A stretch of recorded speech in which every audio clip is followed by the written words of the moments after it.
Je vous invite à garder votre Bible ouverte dans Samuel 17, afin de suivre avec moi.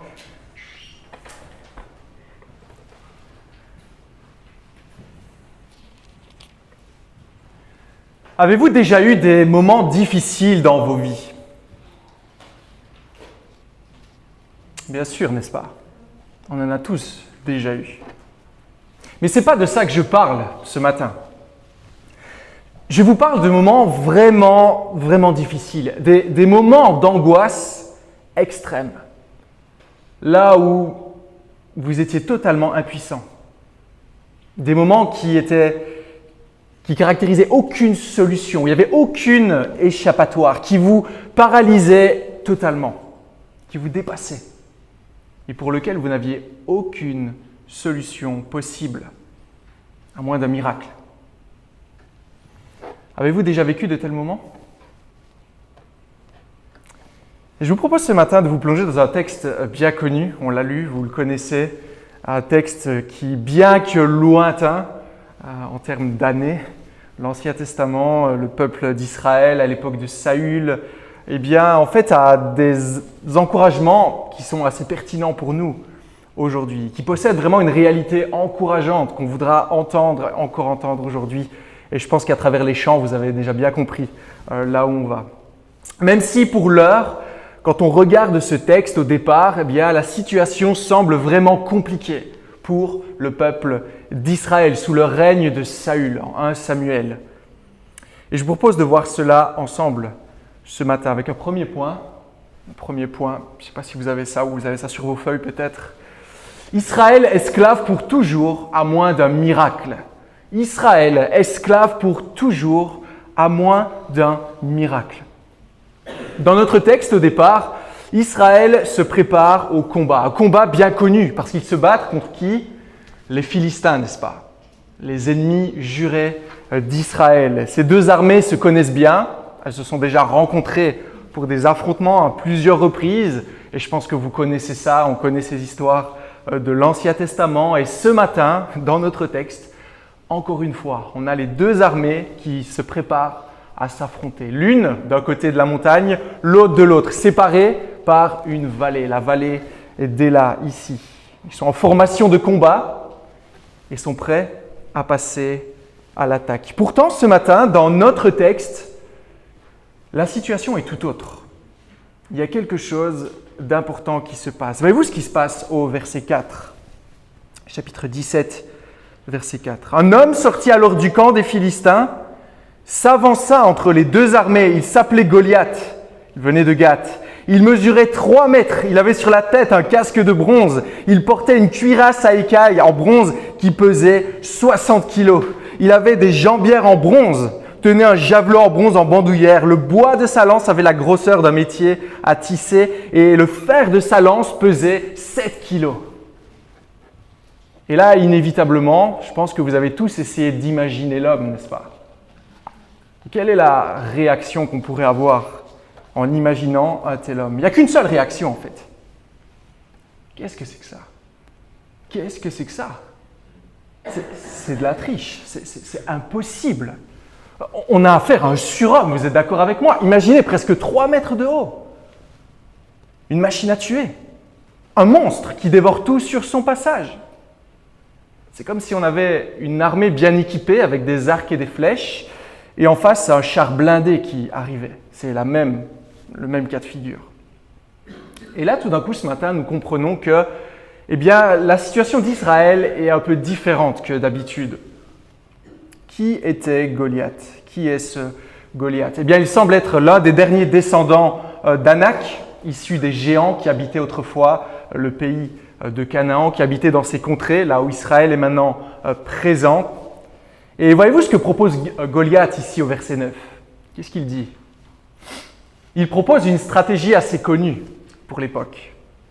Un duel entre deux hommes. Un duel entre deux champions, plus littéralement, entre deux personnes qui représentent une partie. Deux représentants d'une partie. On connaît, n'est-ce pas, les duels à cette époque, comme à d'autres époques un peu plus tardives, où on faisait s'affronter de héros, de représentants des peuples, et à l'issue du combat, celui qui avait gagné sur l'autre, il y avait certaines choses qui étaient mises en place. Ici, Goliath propose que celui qui arrive à le battre, eh bien l'armée deviendrait alors esclave des Philistins. L'armée d'Israël deviendrait esclave des Philistins. Et réciproquement, si jamais quelqu'un arrivait à battre Goliath. Le perdant devient esclave de l'autre. C'est ce que propose Goliath. Mais dans un sens, quand on regarde ce texte et l'attitude du peuple d'Israël, qu'est-ce qu'on voit? On voit un peuple qui semble déjà esclave, n'est-ce pas? Ils sont paralysés, tétanisés. Ils ne savent pas quoi faire. Regardez le verset 11. Ici, c'est intéressant de voir que, en entendant les paroles du Philistin, Saül et tout Israël, Saül, le roi, le grand roi Saül, le grand roi d'Israël choisi par Dieu, et tout Israël furent effrayés et remplis de peur. Une répétition qui souligne l'état dans lequel ils se trouvent. Ils sont tétanisés devant cet homme. Verset 24. Pire encore, à la simple vue de cet homme, tout Israël prit la fuite et fut rempli de peur. Juste en voyant Goliath s'approcher, il ne pense qu'à fuir, qu'à partir loin d'eux. Le message est clair ce matin. Le message est clair pour Israël. Nous n'aurons jamais la victoire face à un tel homme, même malgré les merveilleuses promesses du roi Saül. On l'a lu, d'enlever les impôts en Israël, de pouvoir aussi marier la femme de Saül, devenir gendre du roi. Grande promesse, mais c'est du bon sens. Qui osera s'approcher de Goliath? Personne. Personne ne peut le vaincre. Et dans l'esprit des Israélites, et même de Saül, ils sont clairs. Nous sommes voués à devenir esclaves des Philistins. Et nous le sommes déjà dans un sens. Et ça se passe ainsi pendant combien de temps? 40 jours. 40 jours. Pendant 40 jours, une pression incroyable est là. Goliath s'avance. Goliath maudit le peuple d'Israël. Goliath lance un défi.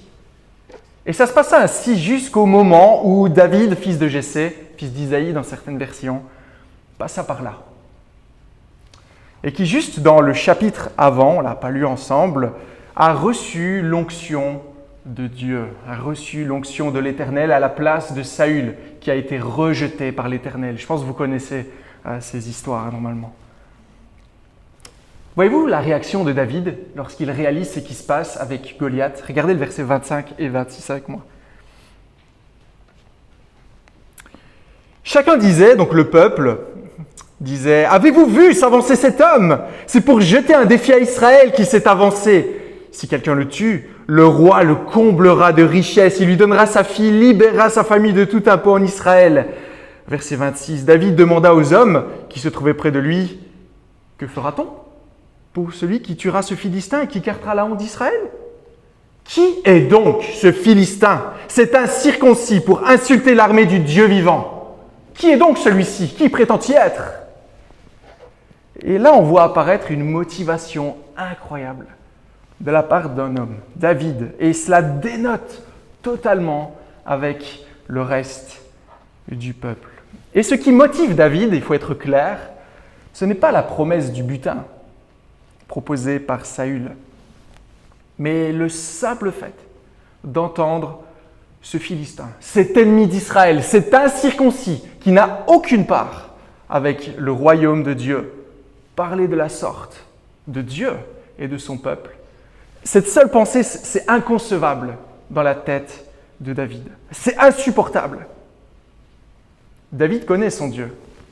Il sait que lui seul aura la victoire et ne pourra jamais être battu par un homme aussi grand et fort soit-il. Que se passe-t-il ensuite? Eh bien, la détermination de David parvient aux oreilles de Saül, évidemment. Un homme, un miracle qui arrive et qui dit « Mais moi, je vais aller l'affronter. » Saül reçoit David. Et voyez-vous à nouveau le zèle de David lorsqu'il arrive devant Saül. Ce n'est pas qu'il a parlé un peu vite. Il est clair, verset 32. Que dit-il? Que personne ne se trouble à cause de ce Philistin. N'ayez pas peur. Moi, j'irai l'affronter. Et là, si on avait regardé un peu le contexte au moment de l'appel de David à recevoir l'onction, à devenir roi sur Israël, eh bien on se rappelle qu'en fait David, c'était qui? Le dernier d'une fratrie de 8 frères. Vous vous rappelez ça? Le dernier. Le dernier qui, lorsque le prophète Samuel vient pour choisir le futur roi d'Israël, il n'est même pas suffisamment digne pour être présenté. Vous vous rappelez ça? Il garde les moutons. Ouais, c'est le jeune là, celui qui a la belle apparence, le petit. Ça vaut même pas la peine que je te le présente, il ne t'intéressera pas. Un frère qui vient, qui est le dernier d'une fratrie de 8 frères, d'une ville sans importance, de laquelle on n'entendait jamais parler. Mais voyez-vous la réponse de Saül au verset 33, ça va vraiment dans ce sens-là. Quand il entend David parler ainsi, être motivé ainsi, il lui dit « Tu ne peux pas aller vers ce Philistin pour te battre avec lui. Tu n'es qu'un jeune garçon. Lui, c'est un homme de guerre depuis sa jeunesse. » Et là se trouve tout le problème pour Israël, pour Saül. Qu'est-ce qui se passe ici? Qu'est-ce que c'est que ça? Saül regarde à l'apparence. Saül regarde à l'apparence. L'apparence de Goliath, terrifiante. Il faut lui accorder. Mais aussi l'apparence de David. Tu es trop petit, tu ne peux rien faire. Et voyez-vous déjà qui est-ce qu'il oublie d'inclure dans l'équation? Israël est le peuple de Dieu, n'est-ce pas? Israël est le peuple de Dieu. Il oublie simplement, en fait, le seul qui peut rendre cette victoire possible. Devant son angoisse, son stress, il oublie juste l'Éternel. Ça ne nous arrive pas des fois d'avoir cette attitude. Que veulent-ils en fait, Israël, Saül? Que cherche-t-il? Il cherche un autre géant, n'est-ce pas? Quelqu'un qui a des plus gros muscles que Goliath peut-être. Quelqu'un d'un peu plus grand, d'un peu plus fort. Ils veulent des raisons de croire qu'il pourra y avoir la victoire. Ce n'est pas par la foi qu'il marche, mais c'est par la vue. C'est par la vue. Nous voulons une solution convaincante. Quelqu'un qui nous pensons pourra avoir la victoire. On veut investir dans une solution qui est sûre. Pourtant, qui était le géant en Israël? Si vous connaissez un petit peu l'histoire de 1 Samuel, le début. Qui était l'Israélite qui dépassait tous les autres d'une seule tête? C'était Saül, n'est-ce pas? C'est Saül, c'était lui, celui qui avait été choisi par Dieu. C'était lui qui devait protéger son peuple. C'était lui qui représentait le peuple. Mais pourtant, à cause de son attitude égocentrique, la recherche de sa propre gloire, et là je ne peux pas développer tout ça parce que ça prendra trop de temps, il est mis de côté et ne réfléchit plus de la bonne manière. Et s'il se focalise uniquement sur ses propres forces et non pas en regardant à Dieu, eh bien forcément, il y aura toujours plus grand et plus fort que lui. Continuons. Regardez maintenant comment c'est intéressant de voir la manière dont David cherche à convaincre Saül quand il lui dit « Non, mais toi, non, pas toi ». Regardez le verset 34 et 35. David dit à Saül « Ton serviteur gardait les brebis de son père ». Il n'y a pas des échos qui arrivent là dans votre esprit. Ton serviteur gardait les brebis de son père. Quand un lion, un ours venait pour enlever une du troupeau, je courais après lui, je le frappais, j'arrachais la brebis de sa gueule. S'il m'attaquait, je l'attrapais à la gorge, je le frappais et je le tuais. C'est ainsi que ton serviteur a frappé le lion et l'ours. Ce sera aussi le sort du Philistin, de cet incirconcis, car il a insulté l'armée du Dieu vivant. Voyez-vous qui est David? Quelles sont ses caractéristiques? David, c'est un bon berger. Un bon berger qui n'hésite pas à donner sa vie pour ses brebis. Si besoin, pour les sauver, pour les arracher de la gueule du lion, de l'ours. Qui est-ce qui lui a donné la force de vaincre à ce petit David? Bien sûr, c'est Dieu, comme il le dit. Dieu était avec lui. Continuons. Très bien, Saül est maintenant convaincu. Bonne nouvelle, on a trouvé notre champion. On a trouvé notre représentant. Le représentant du peuple est là. Alors que fait-il? Que fait Saül envers David? Verset 38. Il le revêt de ses propres habits. Il fait de lui un roi. Un roi. Il lui donne sa place en quelque sorte. Mais voyez-vous ce qu'il est en train de faire? il fait de lui un roi comme lui-même. Il lui donne son arme, son casque, toute son armure. Mais que fait David, verset 40 ? Il enlève tout ça. Il enlève tout ça. Il va chercher 5 cailloux lisses, il prend son bâton, son sac de berger et va affronter Goliath. Pourquoi ? Pourquoi fait-il cela ? Parce que David, dans cette apparente folie, sait exactement qu'il ne sera jamais assez fort pour affronter Goliath. Il sait que ce n'est pas par les efforts humains, par sa force, par sa maîtrise de l'épée, sa manière de se déplacer avec cette armure qu'il pourra avoir la victoire, mais seulement par la puissance de Dieu. Il sait qu'il n'a pas besoin d'artifice humain parce que ça ne servira à rien dans ce combat. Il faut placer sa confiance en Dieu seul. C'est ce que David veut faire. Maintenant, quand même, pourquoi s'équipe-t-il ainsi ? Parce qu'on pourrait se poser la question, il pourrait aller sans rien vers Goliath. Non, il prend quand même 5 cailloux, son bâton, une fronde. Pourquoi fait-il cela ? On arrive à notre deuxième point. Car David a un animal à tuer. David a un animal à tuer. C'est notre deuxième point ce matin. David va couper la tête du serpent. David va couper la tête du serpent. À quoi servait une fronde à cette époque ? On le sait, n'est-ce pas ? Si on a été à l'école du dimanche. Moi, je vous donne la définition Wikipédia. C'était une arme utilisée par les bergers de l'époque pour défendre les troupeaux contre les loups et les autres prédateurs. Ouais. Pourquoi on utilisait ces instruments ? Pour éloigner les animaux. C'est pas ainsi qu'on attaque un homme. C'est pas comme ça qu'on fait un duel. On sera tous d'accord, n'est-ce pas ? C'est comme si je mettais ma tenue d'apiculteur pour aller chasser des rats. Non, il y a un non-sens, il y a un truc qui ne va pas. Et lorsqu'il s'avance devant Goliath, au verset 43, Goliath l'a compris. Qu'est-ce qu'il dit ? Suis-je un chien ? Suis-je un animal pour que tu viennes vers moi avec des bâtons ? C'est pas logique là. Prends au moins une épée. Mais pourquoi fait-il cela ? Pourquoi David fait-il cela ? Parce que le texte veut nous montrer quelque chose de plus. Voyez-vous ce que représente Goliath ? Versets 5 à 7, si on revient un peu en arrière. C'est assez rare de voir dans l'Écriture une telle description de l'armure d'un soldat. Et en fait, ici, bien sûr, le texte veut nous montrer la grandeur de Goliath. Mais ici, il veut nous montrer plus que cela. Voyez-vous ce que le texte est en train de décrire dans ces versets ? Un homme qui a un casque, une armure à écailles qui va jusqu'au bout de lui-même. En fait, on est en train de décrire Goliath ayant l'apparence d'un serpent. Goliath, si vous l'aviez vu, vous seriez dit, mais on dirait un serpent. Et là, à nouveau, il y a quelques allusions qui viennent dans nos esprits, quelques images qui, j'imagine, doivent arriver. On voit un serpent puissant ici, qui vient défier le peuple de Dieu, qui a un seul but, une seule raison d'être, rendre le peuple de Dieu esclave.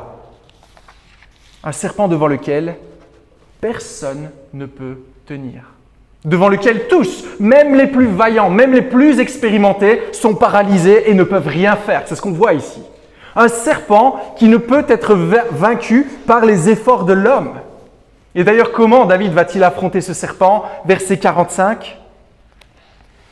David dit aux Philistins, « Tu marches contre moi avec l'épée, la lance et le javelot. Moi, je marche contre toi au nom de l'Éternel, le Maître de l'univers, au nom du Dieu de l'armée d'Israël que tu as insulté. » Verset 47.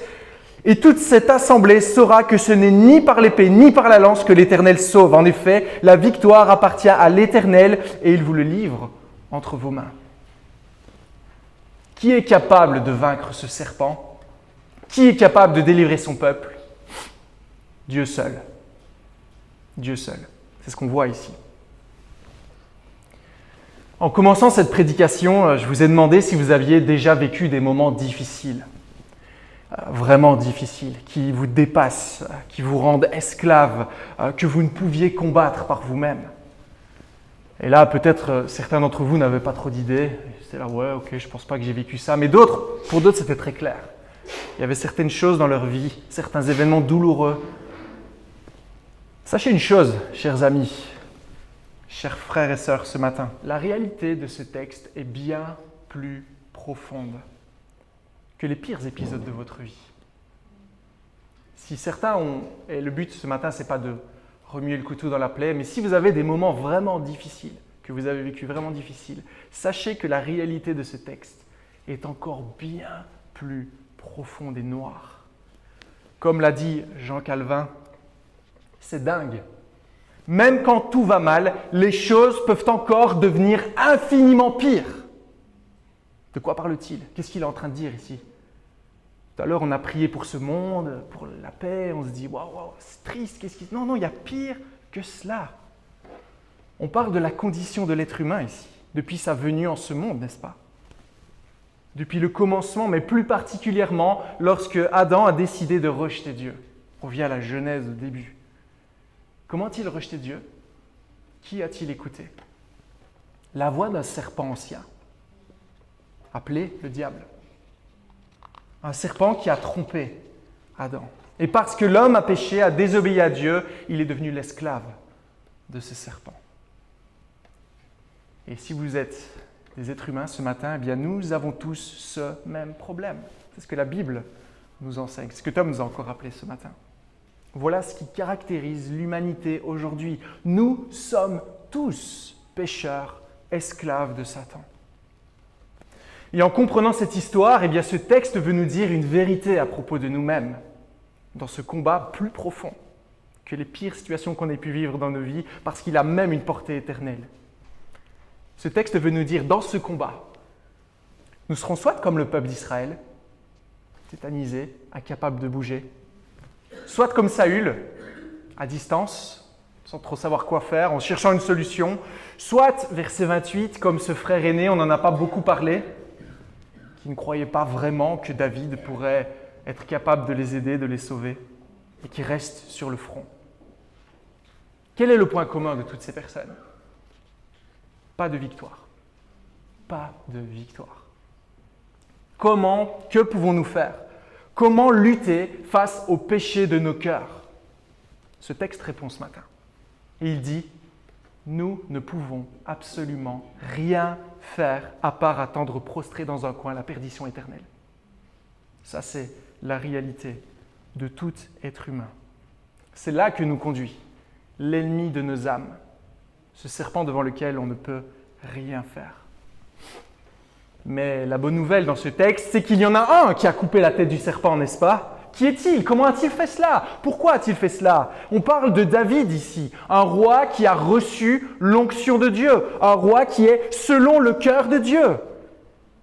Mais un roi qui ne va pas être parfait non plus, n'est-ce pas? Parce qu'il va pécher également. Il va être trompé également par un serpent. Mais un roi qui pointe vers une autre réalité, qui pointe vers un roi qui aura reçu l'onction directement de Dieu, sur lequel la colombe va descendre, pour une mission particulière, laquelle? Sauver son peuple. Qui est-il? On parle de Jésus, n'est-ce pas? Le Seigneur Jésus-Christ.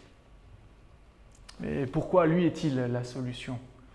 Et peut nous sauver d'un problème même bien pire que Goliath. En quoi? Car Jésus a accompli ce qu'aucun autre n'a pu faire avant lui. Et tout au long de l'Écriture, on voit cette réalité, la défaite de l'homme face à Satan.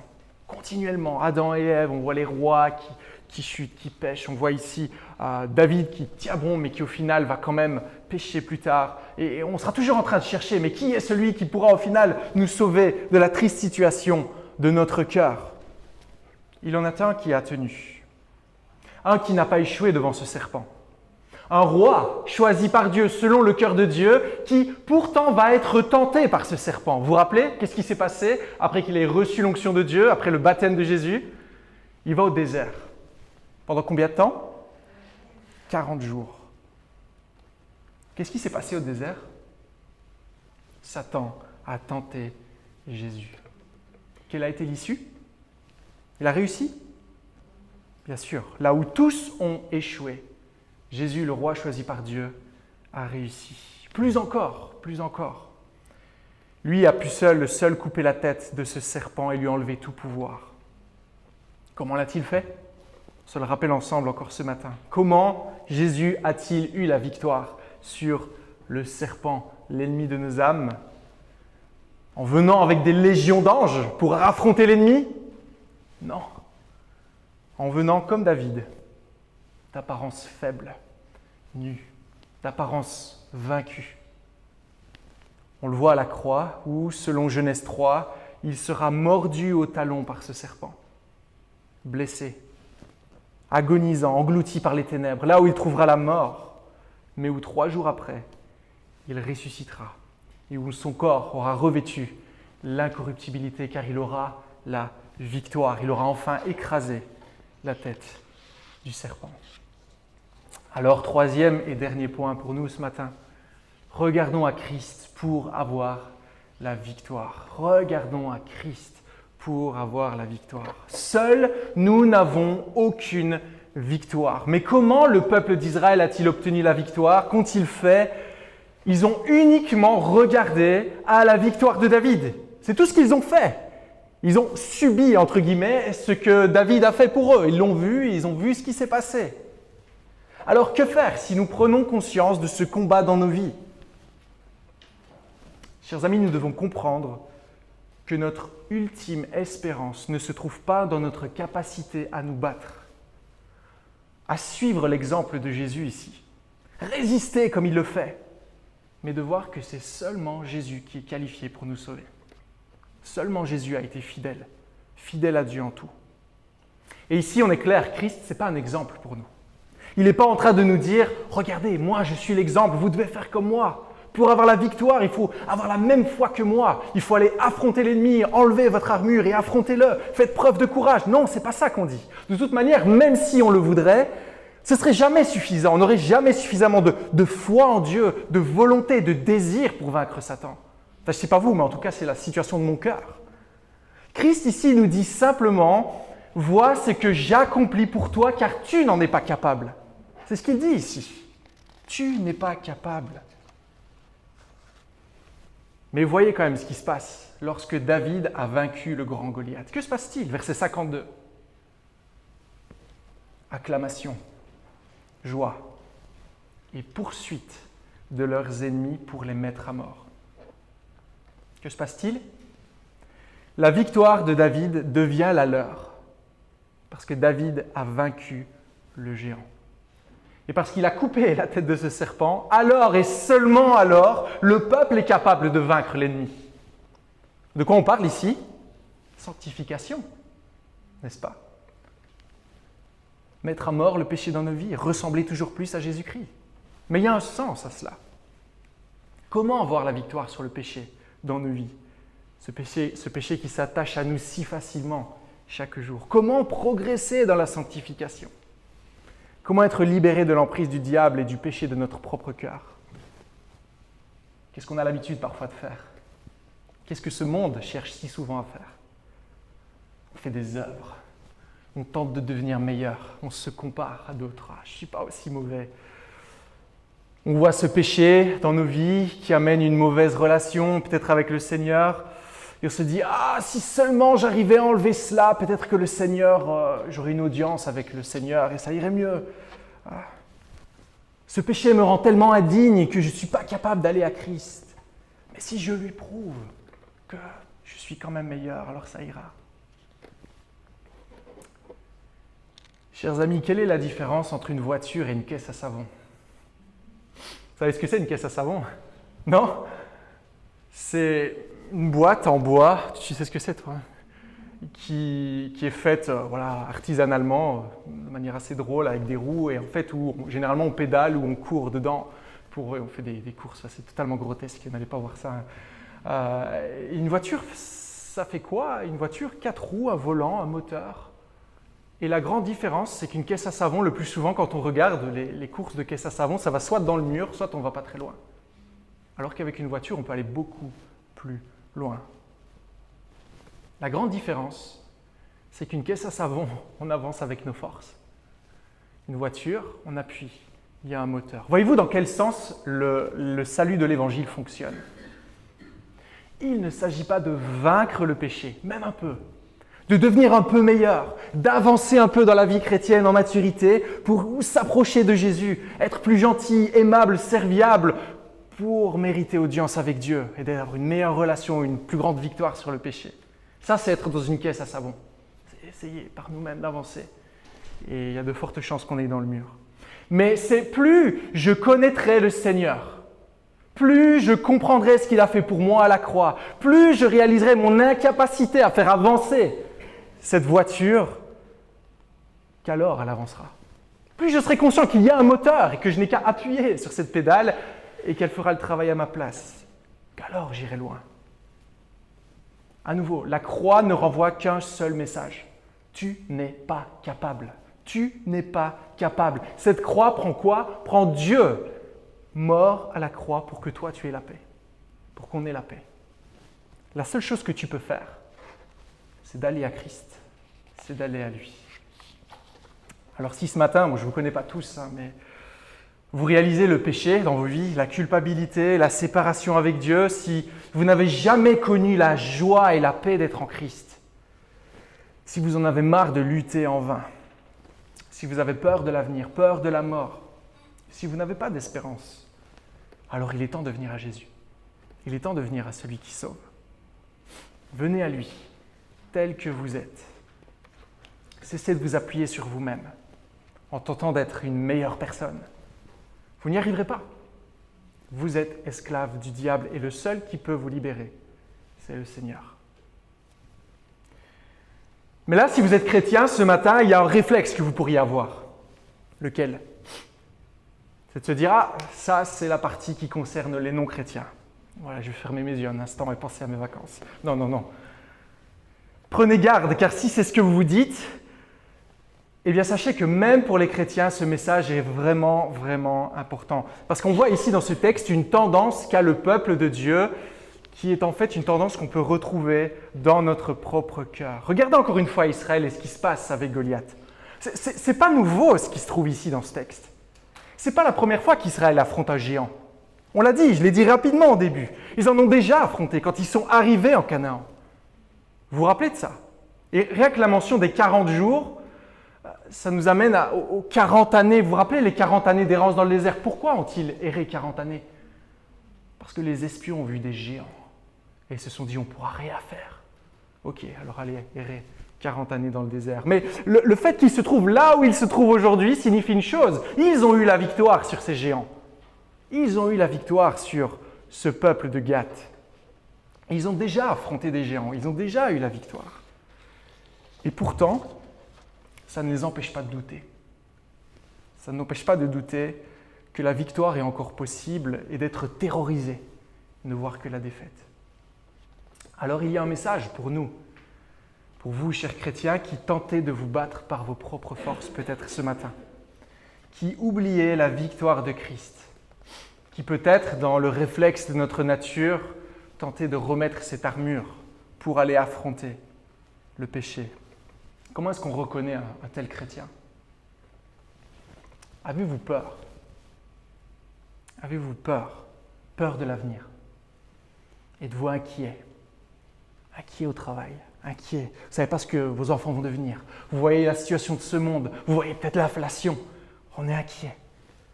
Comment ça va aller dans quelques années? Qu'est-ce qu'on doit faire? Avez-vous perdu votre joie et votre paix en l'Évangile? Êtes-vous devenu fade, sec pour le royaume de Dieu? Est-ce que vous vous dites parfois, il devrait y avoir plus dans la vie chrétienne que ce que je vis actuellement? Êtes-vous fatigué de lutter contre ce péché qui ne vous lâche pas? Orgueil, fierté, pitié de soi, insécurité, alcoolisme, drogue, pornographie, recherche du propre intérêt, laisser aller, susceptibilité, amertume, ressentiment, la liste est longue. Tous ces péchés qui nous asservissent et qui enlèvent toute joie et toute plénitude en Jésus. Est-ce que vous vous sentez parfois incapable de vaincre? On essaye. Pourtant j'essaye, je m'applique. Je lis ma Bible, je viens à Emmanuel Etterbeek tous les dimanches depuis ces quelques mois. Il n'y a rien qui change dans ma vie. Je prie, je lis, je viens en réunion de prière et il n'y a rien qui change. Je me sens toujours dépassé par ce péché. Il n'y a pas de victoire. Pourquoi il n'y a pas de victoire? Peut-être que là, il y a une question à se poser. Car tous ces moyens, aussi pieux et utiles soient-ils dans la vie chrétienne, bien sûr, lisez votre Bible, priez, je ne suis pas en train de dire l'inverse, mais parfois on a tendance à mettre nous-mêmes un chemin pour aller à Jésus, à faire nos efforts pour essayer d'avoir la victoire. Ah, si je lis plus ma Bible, si je prie plus, alors là j'aurai la victoire. Que dit Jésus? Il dit « Je suis le chemin, la vérité et la vie. Nul ne vient au Père que par moi. » Il n'y a pas un autre moyen, même un moyen chrétien, pour avoir la victoire. Quand on fait cela, on met en place un moyen par nos propres forces et ça nous détourne en fait. Ça rend la solution impossible. Si c'est votre cas, que faire alors? Qu'est-ce qu'on doit faire? La solution, c'est de revenir aux bases. On doit revenir aux bases. Vous devez vous voir tel que vous êtes, c'est-à-dire comme des pécheurs qui ont oublié où se trouve la victoire. Il faut avouer à Seigneur, je me suis encore trompé, je me suis encore appuyé sur mes propres forces. J'ai perdu de vue Jésus-Christ. J'ai pris la place de David au lieu de le laisser aller combattre, au lieu de prendre celle de Saül et des soldats. Et vous voyez, ces moments parfois de doute, le péché, les mises à l'épreuve dans nos vies que le Seigneur permet visent un but. Ils sont là pour nous interpeller souvent, pour nous donner l'occasion de nous rendre à l'évidence et de dire mais oui Seigneur, là j'ai agi par moi-même et c'est pour ça que je vais dans le mur. Je suis retourné dans ma caisse à savon et forcément ça ne va pas. J'ai oublié que c'était Christ le moteur. On réalise ça et qu'est-ce qu'on fait avec ça?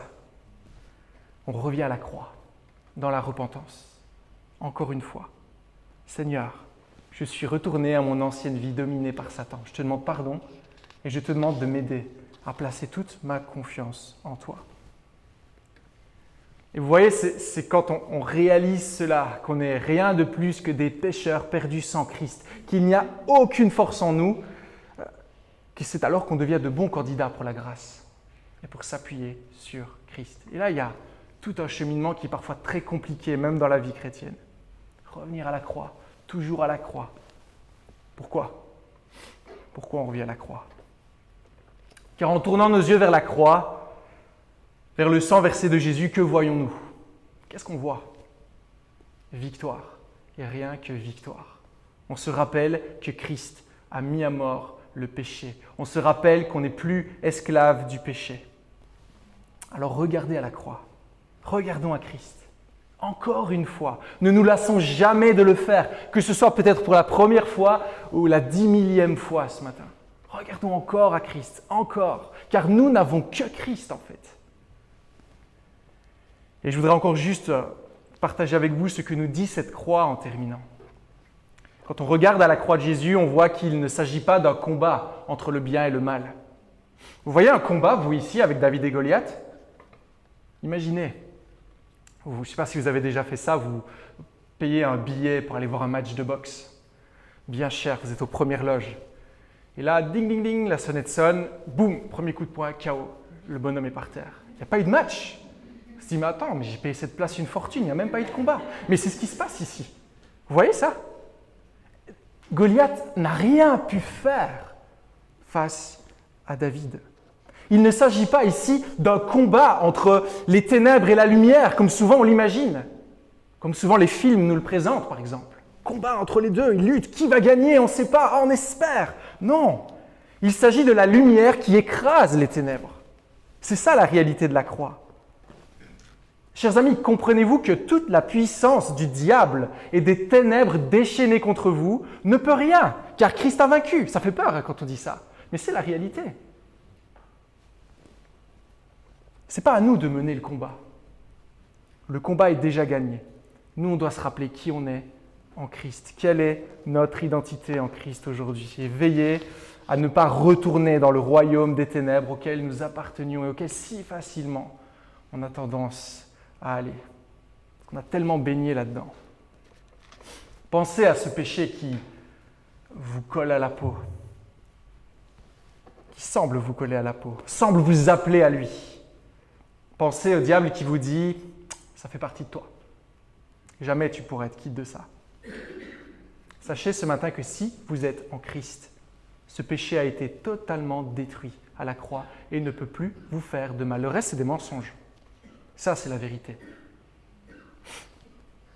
Ça fait 3 ans maintenant qu'on est en France avec la famille.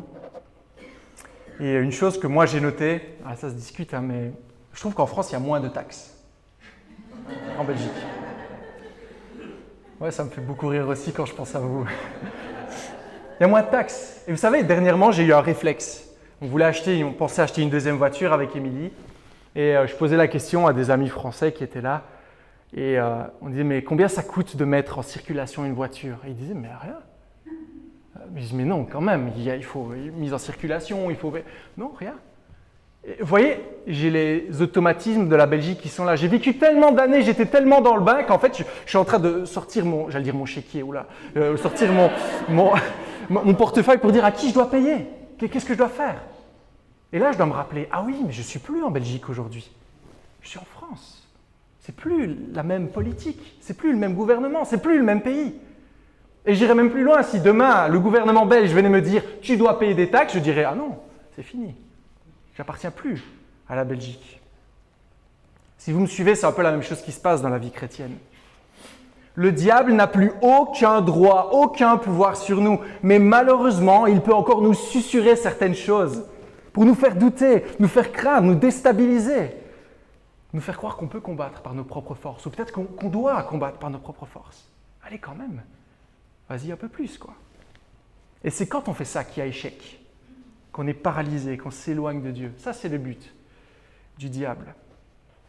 Et je vais terminer là. Mais quand ça arrivera maintenant, peut-être aujourd'hui, cette semaine, dans 1 heure, dans 10 minutes, n'ayons qu'une seule attitude. Allons à la croix. Confessons ce péché. Seigneur, pardonne-moi. Je me suis encore appuyé sur moi-même. Et laissons Christ nous revêtir de sa victoire. Car nous n'avons que Jésus et rien d'autre pour nous sauver. Amen.